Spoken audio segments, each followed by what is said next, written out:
Ал сәлеметсіздер ме достар, қалдарыңыз қалай? Оқырманның сұрауы бойынша жүктіліктің қандай белгілері бар?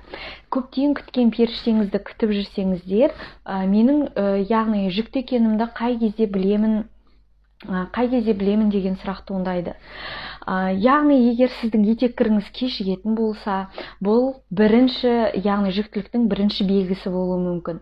Сонымен қатар, яғни әйелдің көкірек безінің үлкеюі, салмағының яғни қосылуы, әйел адам көп ұйықтағыш болуы мүмкін, көңіл күйінің әртүрлі бұзылыстары болуы мүмкін.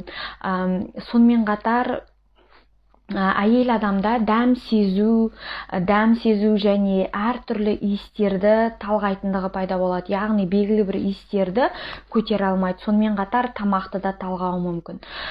Кейбір әйелдерде, көбінесе 50-60% әйелдерде, яғни құсу пайда болуы мүмкін. Әртүрлі бір иістің жақпауынан және тағы басқа, яғни тамақ ішкеннен кейін құсудың пайда болуы мүмкін. Сонымен қатар қынаптан бөлінділер шығуы мүмкін. Яғни жүктілік кезде әйел адамда әртүрлі гормоналды өзгерістер болғандықтан көңіл күйінің құбылмалығы болуы, көңілшектігі болуы, яғни сәл нәрсеге жылап қалуы мүмкін. Сонымен қатар, әйел адамда егер токсикоз болып жатса, көбінесе қан қысымының төмендеуі болады, бас айналу болуы мүмкін. Және көп әйел адамның ұйқысы келе беретіндігі де бұл жүктіліктің белгісі болуы мүмкін.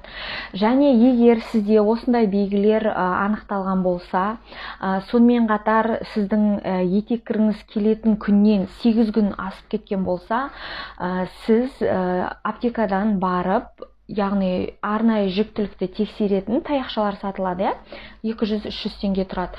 Осы таяқшалар арқылы зәріңізді тексеріп, жүктілік бар ма, жоқ па екендігін білуге болады. Сонымен қатар, яғни өзіңіздің емханаңызға барып, тегін ХГЧ-ға анализ тапсырсаңыз болады. Яғни толығымен сіздің жүкті екеніңізді дәлелдеу үшін сіздің яғни қан тамырыңыздан қан алып, оны гормонға тексереді.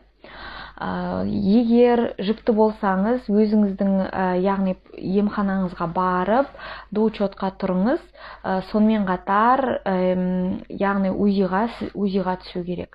Сіздермен болған Бегім Талапқызы, менің каналыма жазылыңыздар, сау саламат болыңыздар.